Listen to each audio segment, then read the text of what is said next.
with many French citizens fuming about plans for severe budget. ফ্রান্সে সাম্প্রতিক সময়ের সবচেয়ে বড় ধর্মঘটের প্রস্তুতি চলছে।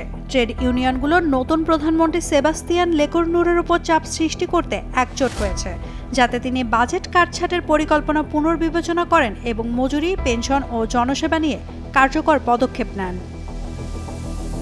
পুলিশের হিসাব অনুযায়ী প্রায় ৮ লাখ মানুষ দেশজুড়ে মিছিলে যোগ দিতে পারে। ওদের স্বপ্ন পূরণে পাশে থাকতে পেরে আমরা গর্বিত।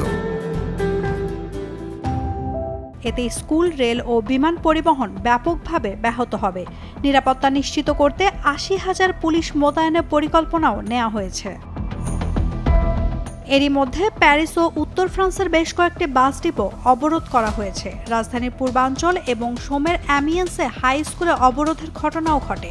এর ফলে রেল যোগাযোগ ব্যাহত হয়। ট্রেড ইউনিয়নগুলোর নেতৃত্বে দেশজুড়ে ২৫০টি বিক্ষোভ মিছিলের ঘোষণা দেওয়া হয়েছে। ফলে শঙ্কা ছড়িয়েছে গোটা ফ্রান্সই হয়তো অচল হয়ে পড়বে। এদিকে এই ধর্মঘট অনুষ্ঠিত হচ্ছে এমন এক সময়ে যখন ফ্রান্স রাজনৈতিক সংকটে জর্জরিত। মাত্র ১ বছরের মধ্যে তৃতীয় প্রধানমন্ত্রী হিসেবে লেকোর্নুকে নিয়োগ দিয়েছে ম্যাক্রো। ফ্রান্সের পার্লামেন্ট বর্তমানে বাম, কট্টর ডান ও মধ্যপন্থীদের মধ্যে বিভক্ত। ২০২৪ সালের জুনে ম্যাক্রোর আকস্মিক নির্বাচনের পর থেকে কোনো পক্ষই নিরঙ্কুশ সংখ্যাগরিষ্ঠতা পায়নি। এর ফলে বাজেট নিয়ে বারবার অচলাবস্থা তৈরি হচ্ছে। Naomi Nasrin, Daily Sun.